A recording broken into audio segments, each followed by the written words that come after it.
Hello बच्चों, good morning. Good morning.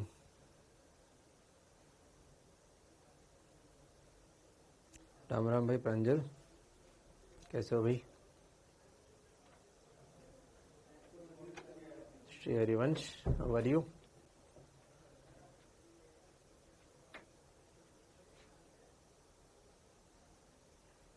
Radha Rani बहुत दिनों बाद दिख रही है, बीच में गायब हो गई थी क्या?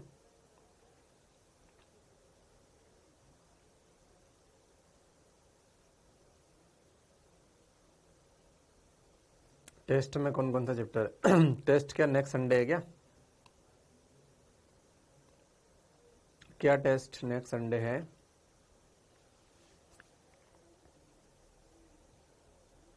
ओके, तो उसमें एसी आएगा और ईएमडब्ल्यू आएगा। एसी और ईएमडब्ल्यू आएगा वो टेस्ट में। और इसके अलावा ईएमडब्ल्यू आज हम ख़त्म कर लेंगे, तो कल से मॉडर्न फिजिक्स से स्टार्ट करेंगे, तो मॉडर्न फिजिक्स जितना हो जाएगा वो भी आएगा। एसी ईएमडब्ल्यू और एमपी मॉडर्न फिजिक्स जितना हो जाएगा वो सब। मैंने एसी का कहा था तो मैंने विचार बदल दिया। मैंने विचार बदल दिया, ठीक है। एसी ईएमडब्ल्यू और मॉडर्न फिजिक्स जो भी हो जाएगा सब आएगा। तो करंट टॉपिक को देना आवश्यक है, क्योंकि आप नहीं देंगे तो पढ़ते नहीं हो, ठीक है ना। तो आप पढ़ते नहीं हो इसलिए वो देना आवश्यक है, करंट, है ना। ईएमआई चाहिए तो दे देंगे, वैसे हो गया यार, छोड़ो, है ना। चलिए ठीक है, चलिए ठीक। कल क्लास कितनी? कल टाइम पे होगा भी 7 बजे। कल क्लास टाइम पे होगा 7 बजे, और आज के लिए था, ठीक है। आज के लिए था, कल 7 बजे होगा इवनिंग में, कोई शक नहीं है उसमें। तो मैंने आपको जो पढ़ाया था उसके अनुसार एक आध क्वेश्चन मैं आपको दे देता हूँ, फटाफट से करके दिखा दो। ईएमडब्ल्यू की समीकरण दे रखी है, बी बराबर 120 साइन 9 इंटू 10 की power 10 pi T plus 3 into 10 की पावर 2 पाई वाई। ये समीकरण दे रखी है ईएमडब्ल्यू की। ईएमडब्ल्यू की समीकरण दे रखी है, मतलब उसके चुंबकीय क्षेत्र की समीकरण दे दी। ए फ्रीक्वेंसी बताओ, बी लैम्डा बताओ, सी स्पीड बताओ, डी माध्यम का अपवर्तनांक बताओ, अपवर्तनांक,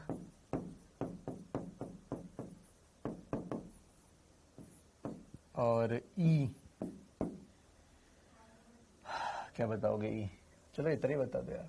दिशा, दिशा बता दो। चलो जल्दी से कर दे, जल्दी से कर दें ये क्वेश्चन फटाफट से।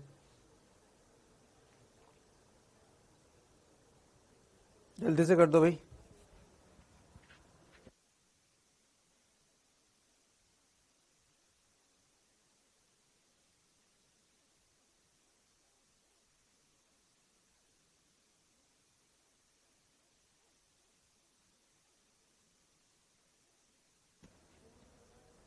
हाँ भाई, डायरेक्शन एक एक कर, सारा बता, सारे निकाल लो, आपके पास समय है ना। समय दे रहा हूं मैं आपको।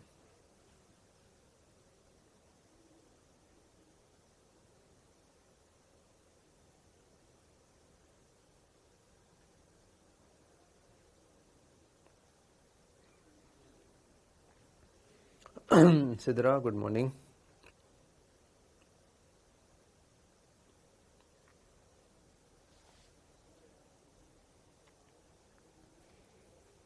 इलेवंथ का क्या आएगा मुझे नहीं पता, शायद सैटरडे को रवि सर से पूछ के बता दूं। वो आपका काम है भाई, रवि सर से कोऑर्डिनेट करके बता देंगे बाद में। तो आई होप, देखो ध्यान से, आपने क्या किया होगा, ओमेगा टी, ओमेगा लिख दिया होगा कि एक्स या वाई जो भी है, ये के हो गया।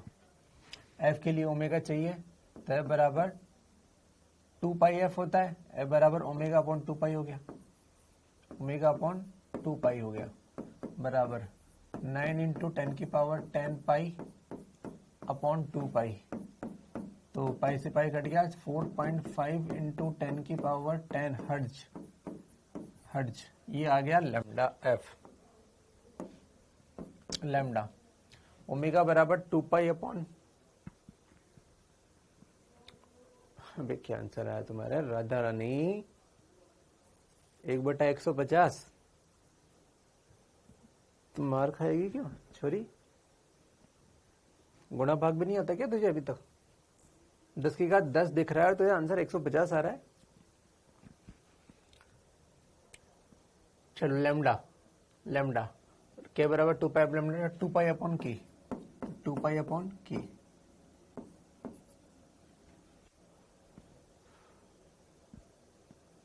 सही है। के बराबर 2 पाई अपॉन लैम्डा होता है ना, तो लैम्डा बराबर 2 पाई अपॉन क्या बन गया, तो 2 पाई अपॉन के, 3 इंटू 10 की पावर 2 पाई बराबर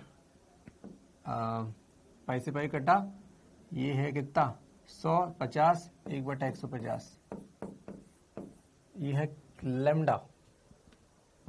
अच्छा तूने लैम्डा निकाला 150 Radha Rani, lambda okay good. और इसने एफ निकाला 2/910, इसमें गड़बड़ कर दी ना तूने, है ना। लैम्डा तेने सही निकाला, LAMD लैम्ड, ठीक है लैम्डा समझ गया, एफ गलत निकाला तूने ना। मनीषा ने बोला कि मुझे बड़ी खुशी हुई, थैंक ओके। मनीषा ने कहा कि सर मैंने रिकॉर्डिंग क्लास देखी थी और उसमें मैंने वैसे ही सोचा जैसे आपने, और बहुत ही सुंदर, बहुत ही बढ़िया, बहुत एक करो, बाकी के पार्ट करो फटाफट से।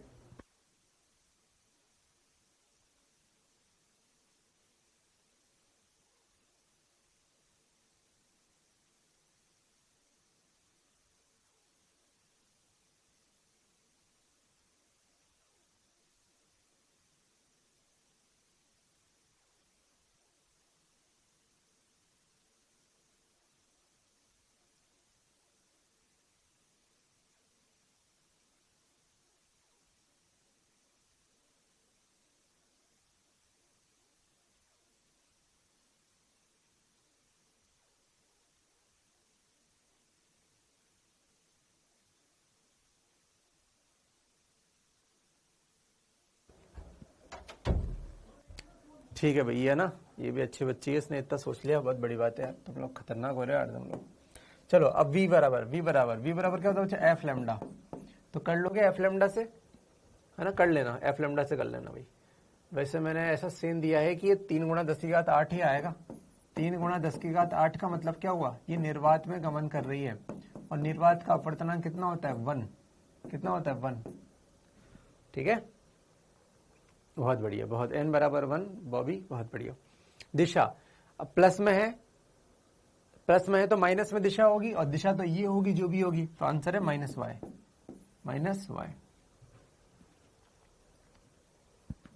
ठीक है। चलिए, तो ऐसा क्वेश्चन इंपॉर्टेंट है बच्चों, कल भी कराया था, आज भी करा दिया, समझना ये सबसे ज्यादा इंपॉर्टेंट क्वेश्चन है, ये सबसे सिंपल लेकिन सबसे ज्यादा इंपॉर्टेंट। चलिए, तो मुझे लगता है कल मैंने विभिन्न भौतिक राशियां ये टॉपिक शुरू किया था, और आपको चलो आज फिर से लिख देता हूं, क्या दिक्कत है। भौतिक राशियां EMW में, भौतिक राशियां EMW में, पहला जो इसका वेग था v बराबर वो E अपॉन बी था। E का मतलब या तो इसको E0 लो तो B को भी B0 लो, या इसको ERMS लो तो इसको भी BRMS लो। मैं तो बोलता हूँ इसको ताक्षणिक लोगे तो उसको भी ताक्षणिक लो। ये सब कहानी अपन को पता है, और निर्वात में भी स्टोरी अपन को पता है। निर्वात में v बराबर c होता है बराबर 3 गुणा 10 की घात 8, और माध्यम में v डैश बराबर c अपॉन n होता है। ये कहानी अपन पढ़ चुके हैं, और n का मान